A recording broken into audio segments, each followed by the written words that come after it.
আমাদের এই মনুষ্য সমাজে যারা যারা পুরুষ এবং নারীর ভেদাভেদ আমাদের মধ্যে দেখা যায়, সেটা মানুষের মধ্যে পুরুষ এবং নারীর পার্থক্য। কিন্তু এ জগতে যত প্রাণী রয়েছে, যত জীবাত্মা রয়েছে, সকলেই কিন্তু প্রিয়তমা। আর একমাত্র পরম পুরুষ প্রিয়তম যিনি, তিনি হচ্ছেন আমার ভগবান শ্রীকৃষ্ণ। হরি বল, হরি বল। মানে এই বিশ্ব ব্রহ্মাণ্ডের স্রষ্টা যিনি, যিনি পৃথিবীকে হাতের তালুতে করে রেখে তুলি দিয়ে পুতুলের মতন করে যিনি সৃষ্টি করেছেন আমাদের এই বিশ্ব ব্রহ্মাণ্ডটাকে, তিনি হলেন আমার প্রাণপুরুষ ভগবান কৃষ্ণ।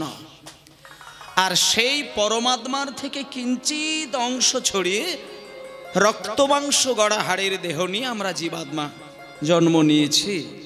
কিন্তু মানুষ যেহেতু আমরা জন্মগ্রহণ করলাম, মানুষের নিত্যদিনের কর্তব্য হচ্ছে ভগবানকে সেবা করা, ভগবানকে ভালোবাসা। কিসের দ্বারা? ভক্তির দ্বারা ভগবানকে ভালোবাসতে হয়। তুমি কতটুকু ভক্তি দিয়ে ভগবানকে ভালোবাসলে, কতটুকু ভক্তি দিয়ে তার সেবা দিলে, এইটুকুর সঙ্গেই ভগবানের সঙ্গে তোমার পরিচয়। কিন্তু কত কোটি টাকা দিয়ে তুমি মন্দির তৈরি করলে, কত লক্ষ লক্ষ টাকা খরচা করে তুমি সারা বছরের দেশ বিদেশের তীর্থে বেড়াতে গেলে, কত টাকা খরচা করে তুমি মানুষকে খাইয়ে দিলে, এটার সঙ্গে কিন্তু ভগবানের কোনো সম্পর্ক নেই। তোমার যদি পয়সার গরম থাকে, তাহলে তুমি পারলে 1 কোটি টাকা দিয়ে উঠোনের মাঝখানে মন্দির বানাতেই পারো। যদি তোমার ক্ষমতা হয়, তুমি প্রত্যেক দিন ভগবানকে সেবা দিতে গিয়ে লক্ষ মানুষের সেবাও দিতে পারো। কিন্তু ভগবানকে খুশি করা, এই কোটি কোটি টাকার পাথরের মন্দির আর নবদ্বীপ, বৃন্দাবন, দ্বারকা, মথুরায় বেড়াতে গিয়ে হা কৃষ্ণ বলে কাঁদা, এইগুলোর সঙ্গে সম্পর্ক নয়। তোমার হৃদয় মাঝে কতটুকু শুদ্ধ ভক্তি রয়েছে, সেইটা যদি তুমি রাখতে পারো, এবং সেই ভক্তি দিয়ে কতটুকু তার তুমি স্মরণ নিতে পারলে, সেটাই কিন্তু ভগবানের একমাত্র সেবা। পয়সা থাকলে একটা রূপোর থালা বা পিতলের থালা কিংবা সোনার থালায় মনে করলে তুমি প্রত্যেক দিন সন্দেশ দিয়ে ভগবানকে ডালা সাজাতে পারো। পয়সার গরম থাকলে তুমি প্রত্যেক দিন মোটা মোটা রজনীগন্ধা ফুলের মালা দিয়ে রাধাকৃষ্ণের বেদী যুগল মূর্তিতে মাল্যদান করতে পারো। কিন্তু সবকিছুই তোমার কর্ম, আচরণ, বিধি, তার মধ্যে তোমার কতটুকু অন্তরের শ্রদ্ধা ভক্তি নিবেদন করা রয়েছে, সেটা যদি না থাকে, তাহলে ওগুলোর সঙ্গে ভগবানের কোনো সাড়া মিলবে না। এবং সেই সাড়াটুকু মেলানোর জন্য মানুষের একমাত্র সম্পদ ভক্তি সম্পদ, সেইটার হৃদয়ে তৈরি করার জন্য আমার এই কলিযুগে জন্মগ্রহণ করেছিলেন ভগবান শ্রীকৃষ্ণ চৈতন্যদেব। চৈতন্যদেব কলির মানুষের কাছে ভগবান। সত্যযুগের মানুষের কাছে যেমন নারায়ণ ছিলেন ভগবান, ত্রেতা যুগের মানুষের কাছে যেমন রামচন্দ্র ছিলেন ভগবান, দাপর যুগের মানুষের কাছে যেমন কৃষ্ণ ভগবান, তেমন কলির মানুষের কাছে ভগবান হচ্ছেন একমাত্র সচিমায়ের ছেলে আমার নিমাই। যে নিমাইকে নিত্যদিন নামের দ্বারা, চিন্তার দ্বারা, ভক্তির দ্বারা তার স্মরণ নিতে পারেন, এটাই হচ্ছে একমাত্র চৈতন্যদেবের সেবা করা। মায়েরা, কীর্তন গান শ্রবণ করা এটা নিছক একটা বাৎসরিক অনুষ্ঠানের মতন করে নয়। আমাদের কিছু কিছু মানুষের একটা ধারণা রয়েছে যে হরিনাম যেখানে হবে শুনতে যাব, যিনি কীর্তনিয়া আসবেন তিনি কোন পালা গাইবেন কি কোন লীলা গাইবেন, কতটুকু তিনি পদের ব্যাখ্যা দেবেন, কতটুকু সুরের মূর্ছনায় মানুষকে মোহিত করবেন, কতটুকু নৃত্যের ভঙ্গিমায় আমাদেরকে আনন্দ দেবেন, এই উদ্দেশ্য নিয়ে কীর্তন আসরে কিঞ্চিত সময় দেব। ভালো লাগলে পুরো শুনবো, যদি না ভালো লাগে কিছুক্ষণ শুনে বাড়ি চলে আসবো। এইটা যদি তুমি মনের মধ্যে তৈরি করো, তাহলে নাম অপরাধের একটি অপরাধ তোমার মাথায় আসবে। কারণ কীর্তন আসরে যখন তোমাকে যাবে বলে তুমি মনে করলে, তোমাকে সেই মুহূর্তে সংকল্প করে নিতে হবে যে 80 লক্ষ বার এই পৃথিবীতে আমাদের আসা যাওয়া হয়েছিল, আর তার মধ্যে 4 লক্ষ বার আমাদের মনুষ্য জনম, মোট 84 লক্ষ বার। এবার এই 84 লক্ষ বার পৃথিবীতে আসা যাওয়া করার পরে যেদিন তুমি ভগবানের কৃপা লাভ করলে, সেদিন তুমি সুস্থ সবল একটা দেহ পেয়ে মানুষ হয়ে জন্ম নিলে, এবং সেই দিন তুমি ভগবানকে সেবা দেবে, এটা আগেই কথা দিয়েছিলে। কিন্তু যেদিন তুমি 2টো চোখ পেলে, 2টি কান পেলে, পরিষ্কার তোমার বুদ্ধি পেয়ে গেলে, তুমি সুন্দর দেহ পেলে, জিহ্বা পেলে, হ্যাঁ এত সুন্দর মন পেলাম, শক্তি পেলাম, সেদিন সব কিছুর দিকে ছুটে গেলাম, কিন্তু ভগবানের কাছে যখন ছুটে গেলাম সেদিন কিন্তু ভক্তি দিয়ে ডাকতে পারলাম না। এই জায়গায় মহাপ্রভু বলেছেন যে তোমাকে মন্দির যদি না পারো বানাতে হবে না, যদি মনে করো নিত্যদিন সেবা দেওয়ার পয়সা নেই, দিতেও হবে না। যেদিন তোমার বাড়ির সামনে, বাড়ির পাশে, গ্রামের শেষে, গ্রামের মধ্যে চৈতন্যদেবের কীর্তন গান হবে, শুধু ওই কীর্তন আসরে মন প্রাণ দিয়ে শুধু গান শ্রবণ করবে। এই গান আর বিশ্বের যে কোনো গান, 2টো গান কিন্তু এক জায়গায় নয়। পৃথিবীতে হাজার গান বাজনা রয়েছে, কোনো গান শুনলে কোমর দুলবে, ঘাড় দুলবে, মাথা দুলবে, এগুলো অন্য ধরনের গান। আর চৈতন্যদেবের সৃষ্টি কীর্তন গান, সেটা শুনলে পরে তোমার কোমর, মাথা, ঘাড় কিছুই দুলবে না। মন প্রাণ দিয়ে যদি কীর্তন গানটা 2টি কান দিয়ে শোনা যায়, তুমি নিজেই বুঝতে পারবে তোমার দেহ দুলবে না, তোমার প্রাণটা কিন্তু দুলে যাবে। আর যেদিন তুমি দেখবে কীর্তন শুনতে গিয়ে তোমার প্রাণ দুলেছে, সেদিন জানবে তোমার ভগবানের সেবা হয়ে গেছে। ভগবানকে সেবা করতে গেলে অন্তরটাকে ভেজাতে হয়, নয়ন থেকে 2 বিন্দু অশ্রু বিগলিত করতে হয়। সেটা যেদিন তোমার এসে যাবে, সেদিন জানবে তোমাকে আলাদা করে কিচ্ছু করার দরকার নেই। নিত্যদিন নাম শ্রবণ আর কীর্তন, এই 2টোর মধ্য দিয়ে 2 ফোঁটা নয়নের জল, আর কিচ্ছু দরকার নেই। ভগবান গৌর সুন্দর তোমাকে কৃপা করার জন্য কোল বাড়িয়ে দেবে। নিতাই গৌর প্রেমানন্দে হরিবোল হরিবোল। তাই জন্য আজকে চৈতন্য মহাপ্রভুর কৃপা লাভের জন্য, চৈতন্যদেবের চরণের সেবা দাসী হয়ে থাকার জন্য, চলুন আজকে প্রথমেই যে গানটা গাইব, আমিও গাইব, সম্প্রদায়গণ গাইবেন, আপনারাও একটু গাইবেন। এই গান এমন একটি গান, যে গান মন প্রাণ দিয়ে যদি গাওয়া যায়, ভগবানের প্রতি আত্মনিবেদন খুব সহজে হয়ে যায়। আর আত্মনিবেদন যদি হয়ে যায়, তাহলেই ভগবানের সাড়া পাওয়া যায়। যা কিছু তুমি করবে সেটা আত্মনিবেদন হচ্ছে কিনা, সেটাকে তোমাকে সচেতন হয়ে জানতে হবে। যে আমি গান শোনা বা গান গাওয়া, মন্দিরে যাওয়া কিংবা না যাওয়া, নবদ্বীপে যাওয়া, পুরীধামে যাওয়া কিংবা না যাওয়া, যে কোনো কাজের মধ্যে আমার আত্মনিবেদনটা হলো কিনা, সেটা যদি না হয়ে থাকে তাহলে কোনো কিছুতেই ভগবান লাভ হবে না। সেই প্রার্থনার উদ্দেশ্যে আমরা সবাই মিলে একটুখানি গান গাইব। হরে কৃষ্ণ হরে কৃষ্ণ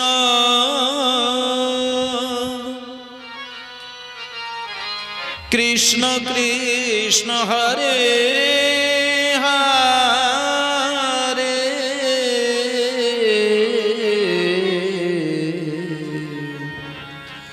হরে রাম হরে রাম রাম রাম হরে হরে হরে হরি হরি হরি হরি হরে কৃষ্ণ হরে কৃষ্ণ কৃষ্ণ কৃষ্ণ সবাই মিলে সবাই মিলে সবাই মিলে হরে রাম হরে রাম রাম রাম হরে হরে হরে কৃষ্ণ কৃষ্ণ কৃষ্ণ হরে হরে হরে রাম রাম রাম হরে হরে হরে কৃষ্ণ কৃষ্ণ কৃষ্ণ কৃষ্ণ হরে হরে হরে রাম হরে রাম একটু হাতে রাম রাম হরে হরে হরে কৃষ্ণ কৃষ্ণ কৃষ্ণ হরে হরে হরে রাম রাম রাম হরে হরে হরে কৃষ্ণ হরে কৃষ্ণ কৃষ্ণ কৃষ্ণ হরে হরে হরে রাম হরে রাম রাম হরে হরে হরে কৃষ্ণ কৃষ্ণ কৃষ্ণ হরে হরে হরে রাম রাম রাম হরে হরে হরে কৃষ্ণ কৃষ্ণ কৃষ্ণ কৃষ্ণ হরে হরে হরে রাম রাম রাম হরে হরে হরে কৃষ্ণ কৃষ্ণ কৃষ্ণ কৃষ্ণ হরে হরে হরে রাম রাম রাম হরে হরে। শ্রী গুরু নিতাই গৌর প্রেমানন্দে হরি বল হরি বল হরি বল। হরে কৃষ্ণ কৃষ্ণ কৃষ্ণ হরে হরে হরে রাম রাম রাম হরে হরে। এটি হলো মহামন্ত্র গান। তোমাকে মন্ত্র জানতে হবে না, ভাষা জানতে হবে না, কঠিন কঠিন শ্লোক মুখস্থ করার প্রয়োজন হবে না। ভাব যদি পরিশুদ্ধ থাকে, প্রেমটা যদি তোমার থাকে, সেটাই কিন্তু ভগবান শুনতে পায়। ভাষার কোনো মাধুর্যের প্রয়োজন নেই, ভাবনার মাধুর্যের দরকার। তুমি পণ্ডিত, তোমার শাস্ত্র জ্ঞান রয়েছে, তুমি ভাষার মাধুর্য ছড়াতেই পারো, কিন্তু অন্তরে যদি প্রেম না থাকে, ভক্তি না থাকে, তাহলে তোমার সারা গোবিন্দের কাছে যাবে না। যদি ভাষা জানলেই ভগবানকে পাওয়া যেত, তাহলে যারা বোবা হয়ে থাকে তারা তো ভগবানকে কোনোদিন পাবে না। তারা তো জিহ্বায় কথা উচ্চারণ করতে পারে না। কঠিন মন্ত্র তুমি নাও জানতে পারো, শাস্ত্র জ্ঞান তোমার নাও থাকতে পারে, তীর্থে বেড়াতে যাওয়ার সময় তোমার নাও হতে পারে, কিন্তু ভেতরের ভাব যদি সুমিষ্ট হয়, তুমি মন্দিরে গিয়ে বেশি সময় দিতে হবে না, অনায়াসেই দেখবেন 2-4 বার ভগবানকে ডাকতে গিয়ে ধুম করে 2 বিন্দু জল চোখ থেকে বিগলিত হয়েছে। আর ভগবানকে ডাকতে গেলে 2 ফোঁটা জল যখন গড়িয়ে পড়বে, এটা নিশ্চিত বলা যেতে পারে ভগবানের নাম নিতে গিয়ে কান্নাকাটি করা মানে সেই চোখের জল সরাসরি গোবিন্দের চরণ ধৌত হয়ে যায়। তাও আবার হরিবাসরে বসে যিনি কাঁদতে পারবেন। একটা কথা বলি বাবা, সংসার মানুষকে চিরকালই কাঁদায়, কিন্তু সাবধান, সংসারের যন্ত্রণায় কান্নাকাটি করা আর ভগবানকে পাবার আশায় কান্নাকাটি করা দুটো বিষয় কিন্তু এক নয়। তুমি যদি নিত্যদিন ভগবানের কাছে তুলসী দিতে গিয়ে বা সন্ধ্যাবেলায় প্রদীপ ধরাতে গিয়ে যদি তুমি শঙ্খ বাজানোর পরে চোখটা বন্ধ করে কান্নাকাটি করো, এবং সেটা যদি তোমার মায়া কান্না হয়, তাহলে তুমি এটা নিশ্চিত বুঝে যাবে মায়া কান্না কাঁদতে কাঁদতে যেদিনকে ভগবানের মন্দিরে দাঁড়াবে, সেদিন তোমার ওই মায়া কান্না কোনোদিন ভগবান মুছে দেবে না। ভগবান শুধু আশা করবে ভক্তের কাছ থেকে প্রেমের কান্না। তোমার সন্তান তোমায় কি বলেছে, তোমার স্বামী তোমাকে কতখানি দুর্ব্যবহার দেখিয়েছেন, এটা মনে করে যদি কোনোদিন মন্দিরে গিয়ে কান্নাকাটি করো, তাহলে জানবে ওই কান্নাই ভগবান কোনোদিন ভুলবে না। কারণ ওটা ভগবান পছন্দ করেন না, ওটাকে বলছে মায়ার টানের কান্নাকাটি, ওটা গোবিন্দ কোনোদিন পছন্দ করেননি। যেদিন মায়া কান্নাই বুক ভাসবে, সেদিন যে জলটা চোখ থেকে বার হবে, সেই জলের দুটো বৈশিষ্ট্য দেখা যাবে।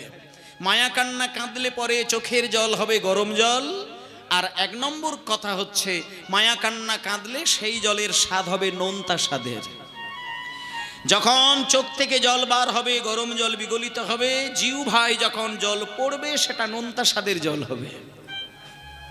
সেদিন তুমি বুঝে যাবে ওটা হয় তোমার সন্তান হারিয়েছে, তা না হলে জমি জায়গা হারিয়েছে, বিষয় সম্পত্তি হারিয়েছে, সোনাদানা হারিয়েছে, না হলে ছেলে হয়তো তোমায় বাজে কথা বলেছে। কোনো না কোনো মায়ার দুঃখ জ্বালা যন্ত্রণা মনে পড়ে সেদিন তোমার বুকটা দুলে উঠেছে, চোখ থেকে জল বেরিয়েছে। ওই কান্না ভগবান কোনোদিন ভুলবে না। আর যেদিন তুমি মন্দিরে গিয়ে সত্যিই ভগবানকে ডাকতে গিয়ে কাঁদবে, সেদিন তোমার চোখ থেকে যে জলটা বার হবে সেটা অতি শীতল জল, সেটা হলো প্রেমের জল।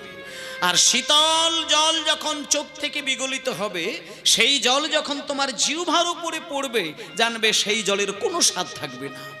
সেদিন বুঝতে পারবে এতদিন তুমি গোবিন্দকে ভালোবাসলে বটে, এতদিন তুমি রাধা গোবিন্দের সেবা দিলে, এতদিন তুমি হানিতাই হাগৌর বলে কাঁদলে, এই এতদিনেই তোমার আসল প্রেমটা আসলো।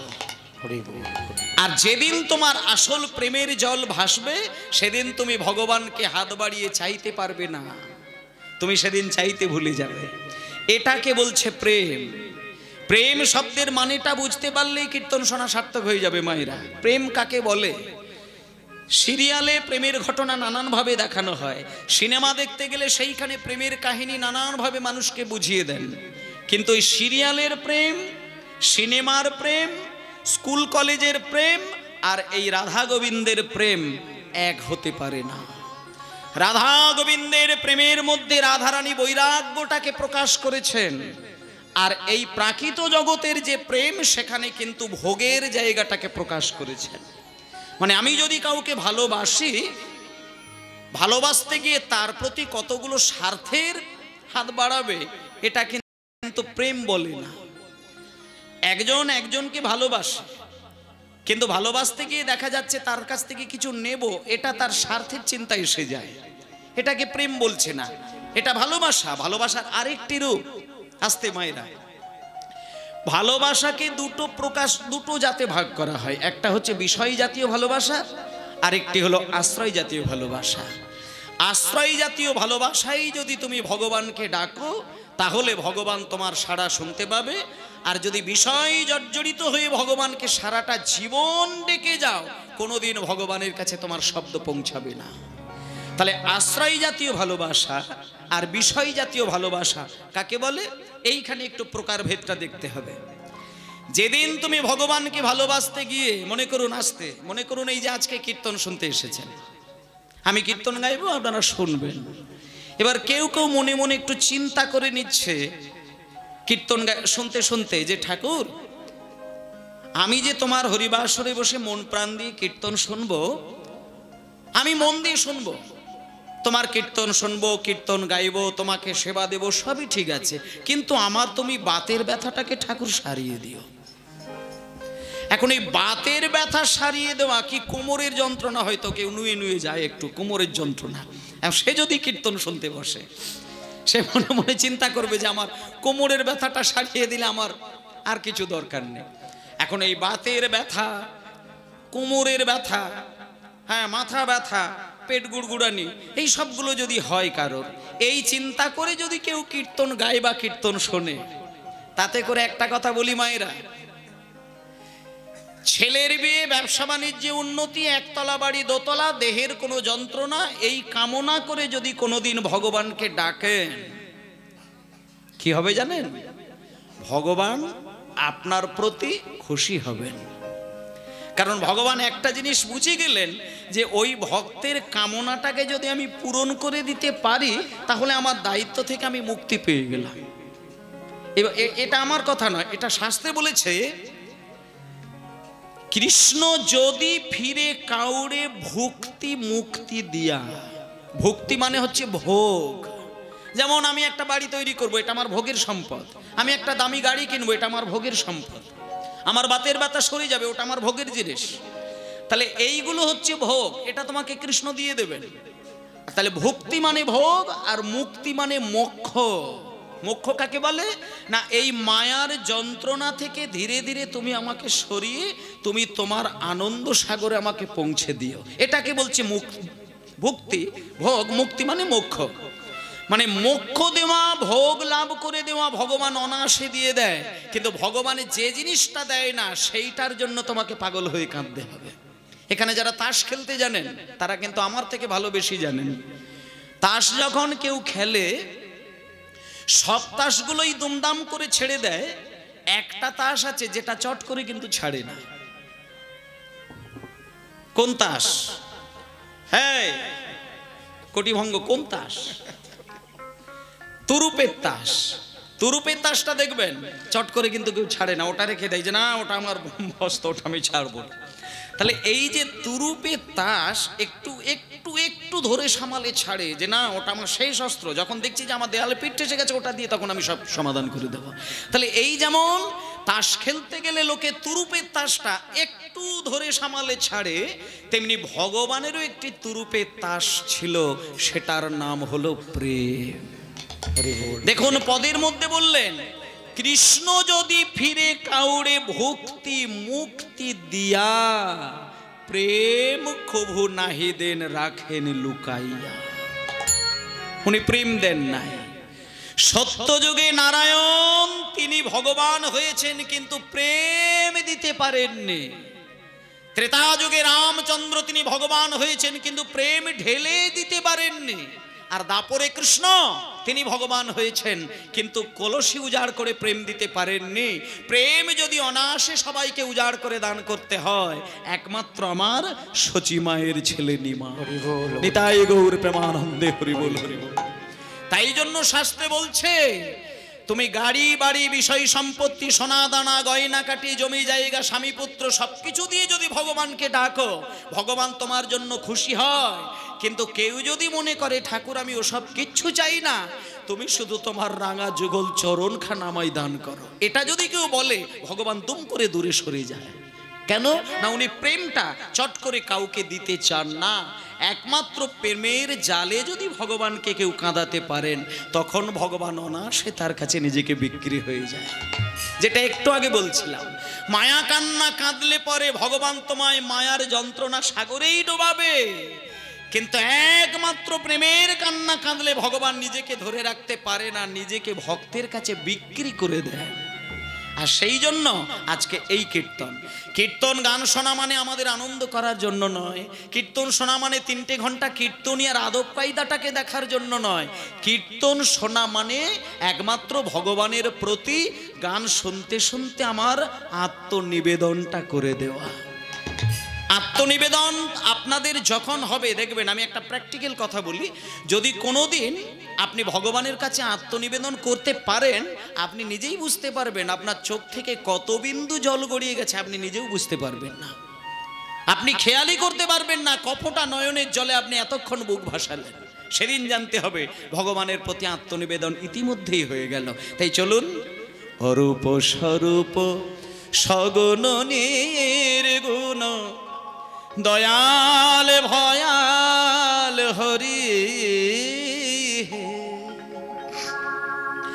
আমি কি বা বুঝি আমি কি বা জানি, আমি কেন ভেবে মরি। নিতাই গৌর হরি হরি বল। সগুণ নির্গুণ দয়াল ভয়াল হরি, আমি কি বা বুঝি আমি কি বা জানি, আমি শুধু ভেবে মরি।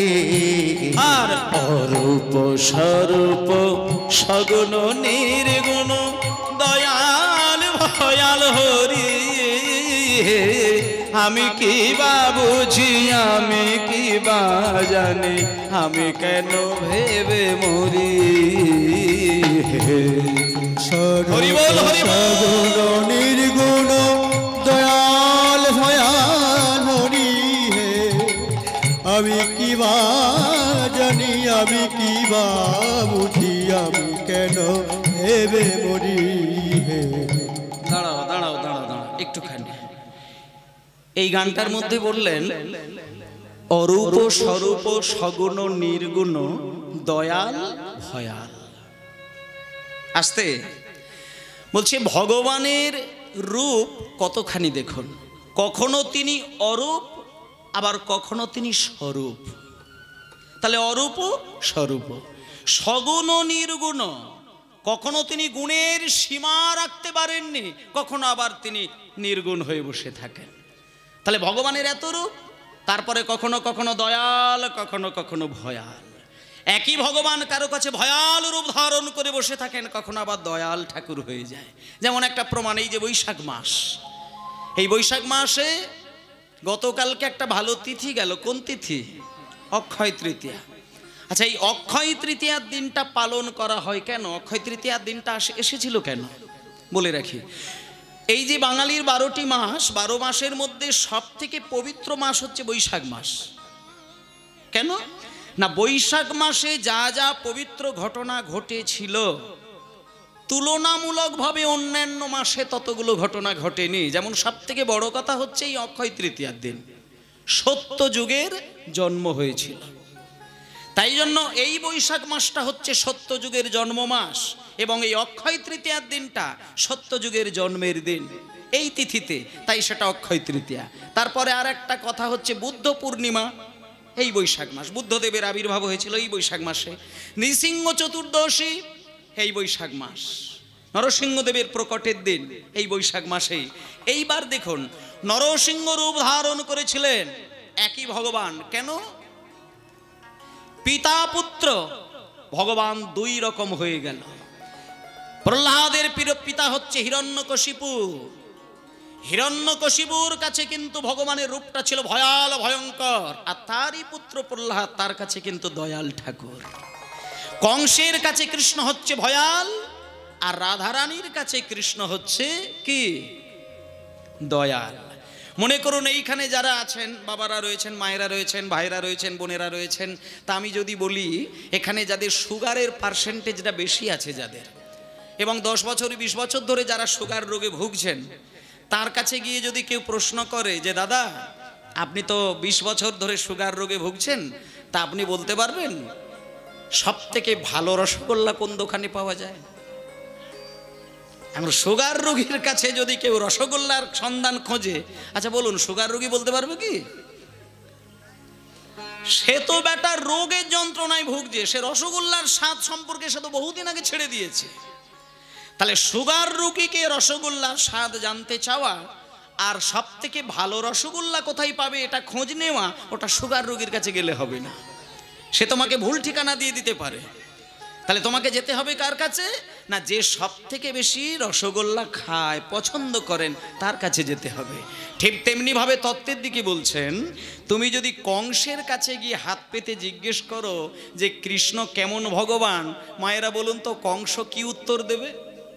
মনে করুন আপনি গিয়ে কংসের কাছে বললেন যে হে কংস রাজা, তুমি বলো তো কৃষ্ণ কেমন ঠাকুর।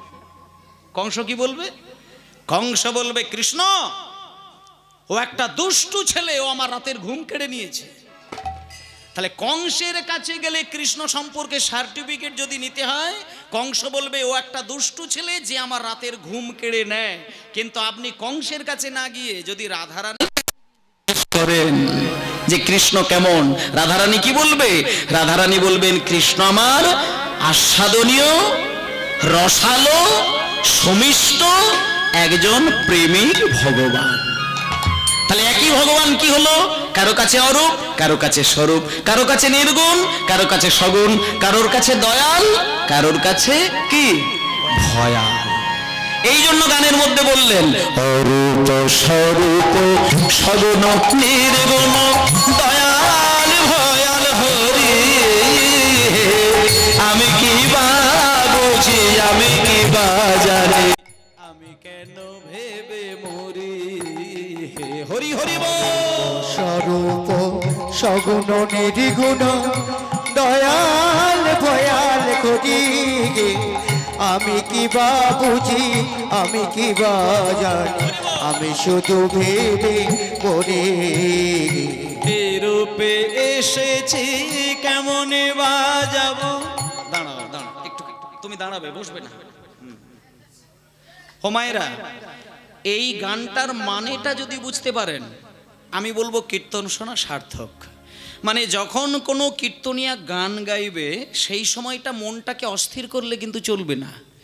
কীর্তনিয়া গান গাইবে, কখনো শ্লোক বলবে, কখনো পদাবলী বলবে, কিছু কিছু বাইরের আউট কথা বলবে, আবার কীর্তনের আসল কথা বলবে, সব কিছু মিলিয়ে মিশিয়ে একটা কীর্তনের মূর্তি তৈরি হবে। কিন্তু শ্রোতাদেরকে সব কিছুর দিকে ধ্যান দিতে হবে। সব কিছুর মধ্যে যদি অন্তরটাকে মাখিয়ে রাখা যায়, সর্বময় হয়ে তবে কীর্তনের মূর্তিটা আপনার হৃদয়ে ধরা দেবে। তাই জন্য এই যে গানটা গাইছে, গানটার মানেটা দেখুন। বলছে কি রূপে এসেছি, ও বাবা, ও ঠাকুর দাদা, রিভাবটা চলে গেল তো। হ্যাঁ, সব চলে যাচ্ছে বাবা। এই কি হচ্ছে বাবা? এই ঘুমো বাবা, প্লিজ ঘুমাবে না। হরি, আমি খুব কষ্ট করে গান গাইছি, একটু কষ্ট করে রাত জাগতে হবে। হ্যাঁ ঠিক আছে, ছেলেটা খুব ভালো ছেলে। কি রূপে এসেছি কেমনে বাজাবো, তা ভাবিয়ে কেন জীবন কাটাবো। কি রূপে এসেছি কেমনে বাজাবো, তা ভাবিয়ে কেন জীবন কাটাবো। কি রূপে এসেছি কেমনে বাজাবো, তা ভাবিয়ে কেন জীবন কাটাবো। কি রূপে এসেছি কেমনে বাজাবো, তা ভাবিয়া আমি জীবন কাটাবো। তুমি আনিয়াছো তোমারে পাবো, এই শুধু মনে করি। অরূপ স্বরূপ সগুণ নির্গুণ দয়াল ভয়াল হরি হে। আমি কিবা বুঝি, আমি কিবা জানি, আমি কেন ভেবে মরি হে। অরূপ স্বরূপ সগুণ নির্গুণ দয়াল ভয়াল হরি হে। আমি কিবা বুঝি, আমি কিবা জানি, আমি শুধু ভেবে মরি। বাহ, এইবার একটু প্রাণ ভরে সবাই বলুন শ্রী গুরু নিতাই গৌর প্রেমানন্দে হরি বল হরি বল। বাহ, আচ্ছা, খুব স্বল্প ভক্তের সমাগম হয়েছেন আপনাদের এই কীর্তন বাসরে, তাতে করে কোনো অসুবিধা নেই। শুধু একটা জিনিস আপনাদেরকে অনুরোধ করব, যতক্ষণ কীর্তনটা হবে অন্তত মন প্রাণ দিয়ে শ্রবণ করবেন। কীর্তন আসর এমন একটি আসর যেখানে একবার যদি মন দেওয়া যায়, সেখান থেকে মন সরিয়ে নেওয়াটাই কিন্তু একাধারে নাম অপরাধের একটি অপরাধ। আস্তে বাবা, আস্তে। কে শশা খাবে? আস্তে। জয় নিতাই। মানে হরিনাম শুনতে বসলে তোমাকে গুরুদায়িত্ব নিতে হবে এটাই, যে না, 3টে ঘন্টা আমাকে 2টো জিনিস যেন টেনে নিয়ে না যায়। হরিনামের বাসর থেকে 2টি মূলত কারণে কিন্তু শ্রোতারা আসন ত্যাগ করেন। 1 নম্বর কথা হচ্ছে তার চোখে ঘুম এসে যায়, সেটাকে দূর করতে পারে না কিছুক্ষণ টলতে টলতে, যেমন মাইকম্যান একটু আগে ঘুমিয়ে পড়েছিলেন, যাই হোক ও ধাক্কা দিয়ে ঘুম ভাঙিয়ে দিচ্ছে। তা আপনাদেরকেও কিন্তু নিজেদেরকে নিজে ধাক্কা দিয়ে ঘুমটা তাড়াতে হবে, এটা হচ্ছে 1 নম্বর কথা। আর 2 নম্বর কথা হচ্ছে পেটে খিদে এসে যায়, খিদের জন্য আসন ত্যাগ করে দেয়। আমি বলবো 2টো কারণের জন্য কোনোদিন বাসরটা ত্যাগ করবেন না, এই 2টো মূলত কারণে। বাকি কিছু কিছু কারণ থাকতে পারে, কিন্তু খাওয়ার জন্য আসর ত্যাগ আর ঘুমের জন্য আসন ত্যাগ, এটা যদি কেউ করে থাকেন, ভগবানের কৃপা তো দূরের ছাই, আপনি কিন্তু নাম অপরাধ নিয়ে সারাটা জীবনই কাটাতে হবে আপনাকে। কারণ এটা একান্তভাবে নামের আসন। এটা রাজা পরীক্ষিতের চোখের জল মেশানো আসন। এটা যদি কারোর হৃদয় স্পর্শ হয়েছে, দেহ স্পর্শ হয়েছে, এটা ত্যাগ করা মানে নাম অপরাধ আপনার ওপরে পড়বেই পড়বে। তাই আমি সকলকে অনুরোধ করব, কয়েকজন মা বাবা আমার কাছে রয়েছেন, আপনারা আশীর্বাদ করবেন। যতটুকু কীর্তন গাইব, অন্তত পক্ষে ঘুম যদি একান্ত আসে, অন্তত বাড়ি যাবেন না, এখানেই বসে থাকবেন। শেষ হলে আপনারা দাঁড়াবেন, আমার কাছে আসবেন, প্রণাম কেউ করবেন না, দয়া করে একটু মাথায় হাত দিয়ে আশীর্বাদটা করবেন। এখানে ছোট বড় সকলকেই বলছি, আশীর্বাদ করার জন্য বসে থাকবেন, প্রণামের উদ্দেশ্যে নয়। নিতাই গৌর প্রেমানন্দে হরি বল হরি বল হরি বল। জানিতে চাই দয়াল তোমার, আরে বাবা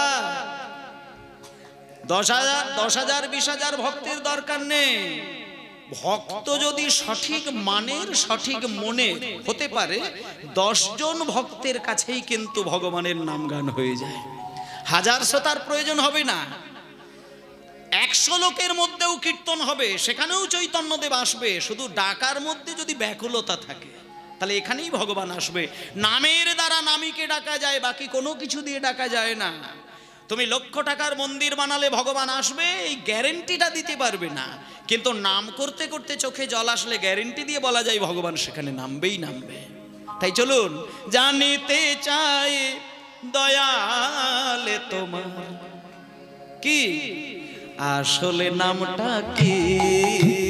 হরি হরি হরি বল। জানিতে চাই দয়াল তোমার আসল নামটা কি।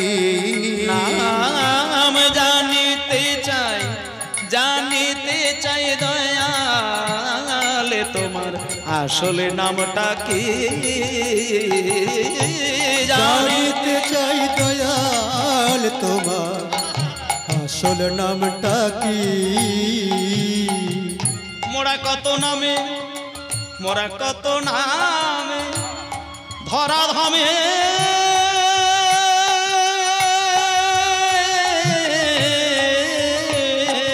মোরা কত নামে এই ধরা ধামে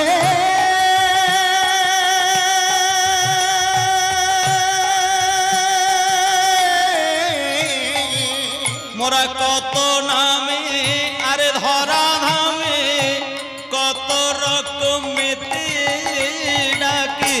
জানিতে চাই দয়াল তোমার আসল নামটা কি।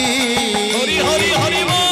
জানিতে চাই দয়াল তোমার আসল নামটা কি। ওগো দয়াল গো, আহা আমরা সর্বশাস্ত্রে, মায়েরা এই দেখুন, আমরা সর্বশাস্ত্রে শুনিতে যে পাই।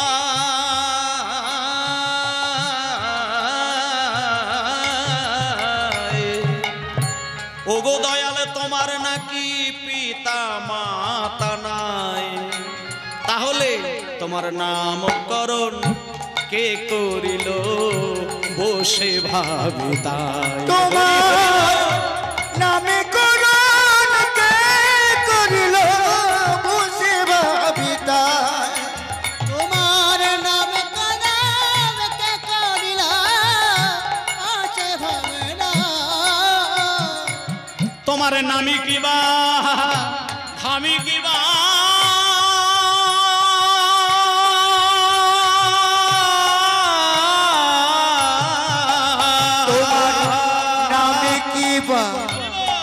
ধামে কিবা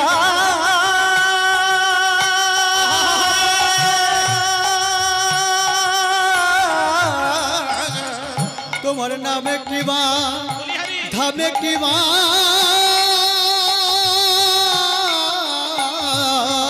তোমার নাম কিবা ধাম কিবা নাম কিবা ধামে কিবা বলি আমরা তাহার জানি বাকি। জানিতে চাই দয়াল তোমার আসল নামটা কি। জানিতে চাই দয়াল তোমার আসল নামটা কি। দয়াল গো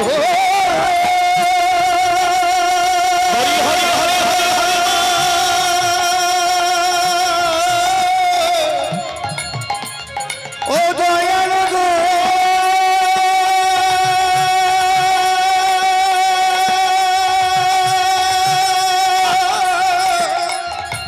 ও দয়াল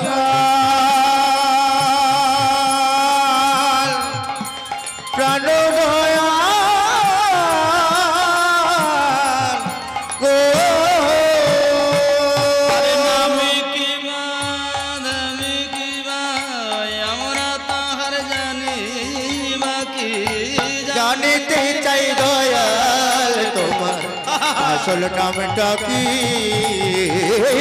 জানিতে চাই দয়াল তোমার জানিতে চাই দয়াল, তোমার জানিতে চাই দয়াল, তোমার আসল নামটা কি? সবাই বলুন এবার শ্রী গুরু নিতাই গৌর হরি বল। মানে ভগবানের নামকরণ যে কে করলো এই প্রসঙ্গেই গানটি গেয়েছেন পূর্ববঙ্গের বিখ্যাত কবি বিজয় সরকারের লেখা একটি গান। এবং বিজয় সরকার তিনি এত বড় কবি ছিলেন, রবীন্দ্রনাথ ঠাকুর পর্যন্ত ওনাকে সম্মান দিতেন। সেই বিজয় সরকারের একটি গান আমরা শুনে নিলাম। এইবার চলুন, এইখানে ভগবানের গুণকীর্তন হচ্ছে। নূতন করে গৃহ নির্মাণ করেছেন, সেই নির্মাণের মঙ্গলার্থে আমরা যখন বাঙালি, বিশেষ করে বাঙালির একটা চল, সনাতন ধর্মের মানুষের একটা চল, যে নূতন করে বাড়ি তৈরি করলে, মন্দির প্রতিষ্ঠা করলে সেইখানে একটু দেবতার সেবা চলে, আর পাড়া সমাজের মানুষজনকে একটু সেবা দেওয়া হয়, নিমন্ত্রণ দেওয়া হয়। কেন না, শুধু নিজের কল্যাণের জন্য নয়। আমি যদি বাড়ি করলাম, গাড়ি করলাম, মন্দির প্রতিষ্ঠা করলাম, সেটা শুধু আমি সুখী থাকবো এই চিন্তা করে নয়।